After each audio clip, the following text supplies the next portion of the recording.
दी गई है। स्वास्थ्य विभाग में सबसे ज्यादा गड़बड़ी पाई गई है और डीजी हेल्थ ऑफिस से लेकर शासन तक सब गोलमाल। तबादलों में नियम कानून की धज्जियां उड़ाई गई तो तबादलों में भारी गड़बड़ झाला किया गया और जांच कमेटी ने दोषियों की रिपोर्ट सीएम को भेज दी है। तबादलों में भ्रष्टाचार का भी मामला पकड़ा गया है। तो देखिए, बड़ी खबर लखनऊ से इस वक्त सामने आ रही है। तबादला सत्र के आखिरी दिन कांड कर रिटायर हुए हैं डीजी। शासन स्तर पर भी स्वास्थ्य विभाग में बड़ी गड़बड़ी जो है वो सामने आई है। सीएमओ की पोस्टिंग की सूची मार्केट में आई थी।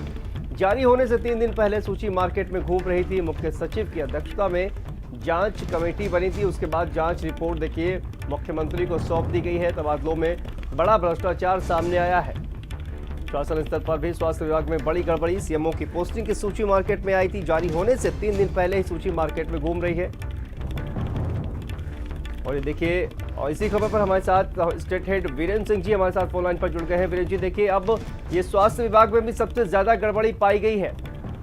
बिल्कुल, देखिए, उत्तर प्रदेश में जो तबादलों को लेकर हंगामा मचा था वो सबसे ज्यादा स्वास्थ्य विभाग में ही मचा था। और जब वो उप मुख्यमंत्री ब्रजेश पाठक ने अपने ही विभाग के तबादलों पर सवाल खड़े कर दिए तो उसके बाद मुख्य सचिव दुर्गाशंकर मिश्रा की अध्यक्षता में एक कमेटी बनाई गई थी। वो कमेटी ने भी अपनी रिपोर्ट सौंप दी है और मुख्यमंत्री के सामने वो रिपोर्ट पहुंच गई है। अपर मुख्य सचिव अमित मोहन प्रसाद, उनके सचिव और विभागाध्यक्ष वेदव्रत सिंह, निदेशालय के तमाम सारे अधिकारी इसमें दोषी हैं। वेदव्रत सिंह 30 जून को तबादला करने के बाद रिटायर होकर चले गए। 2000 से ज्यादा तबादले स्वास्थ्य विभाग में किए गए हैं। दोनों ये जो जगह हैं, इन दोनों ने सरकार की बहुत बदनामी कराई है तबादलों में। हम ये सरकार को तय करना है मुख्यमंत्री को किस तरह की, किस लेवल की सजा किसके लिए देनी है। लेकिन अमित मोहन प्रसाद ने जिस तरह से तबादलों में मनमानी की सीएमओ और सीएमएस के तैनात करने में, तमाम सारे लोग जिनके ऊपर जांच चल रही थी, जो एलिजिबल नहीं थे, उन सबको सीएमओ बना दिया गया, सीएमएस बना दिया गया और मंत्री ब्रजेश पाठक को गफलत में रखा गया। तो ये जो मनमानी की है अफसरों ने, उसका खामियाजा सरकार को भोगना पड़ रहा है, क्योंकि कर्मचारी नाराज हैं, डॉक्टर परेशान हैं, अस्पताल खाली हो गए हैं विशेषज्ञ डॉक्टरों से। तो ये सब चुनौतियां सरकार के सामने आई हैं।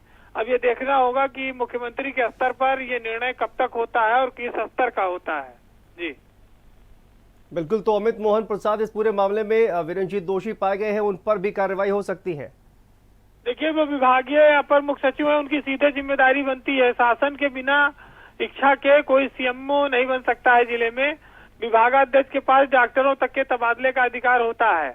उसके ऊपर के तबादले अमित मोहन प्रसाद और मंत्री करते हैं। ब्रजेश पाठक ने जब सवाल खड़े कर दिए और डिटेल मांगी कि किस आधार पर तबादले किए गए हैं, उसके बाद से अमित मोहन प्रसाद लगातार सवालों के घेरे में हैं। पिछले 5 सालों के लगभग होने जा रहा है वो स्वास्थ्य सचिव हैं। जब कोरोना की लहर आई तब भी सरकार के सामने बड़ी चुनौतियां आई और अमित मोहन प्रसाद तब से आज तक इस पद पर बने हुए हैं। नई सरकार बनने के बाद से मंत्री और प्रमुख सचिव के बीच तनातनी की तमाम खबरें आती रही कि तालमेल नहीं बन पा रहा है। सरकार ने उस बात को नजरअंदाज किया, लेकिन अब ये तबादलों में ये विस्फोट सामने आ गया कि तबादलों में भ्रष्टाचार किया गया है, पैसे लेकर तबादले किए गए हैं, हजारों की संख्या में किए गए हैं, मानक के विपरीत तबादले किए गए हैं। और यही वजह है कि अब ये जांच चीफ सेक्रेटरी के लेवल की जांच से हुई है। अब इसमें कार्रवाई तो देखिए होगी, उसमें बड़े से बड़े अफसर भी निपटेंगे और नीचे वाले भी जाएंगे। जी बिल्कुल, बहुत बहुत शुक्रिया वीरेंद्र जी इस तमाम जानकारी के लिए। तो देखिए किस तरह से पीडब्ल्यूडी विभाग और स्वास्थ्य विभाग में तमाम जो तबादले हैं उसको लेकर अब जांच रिपोर्ट सौंप दी गई है और इसमें बड़ी गड़बड़ियां जो है वो सामने आई हैं।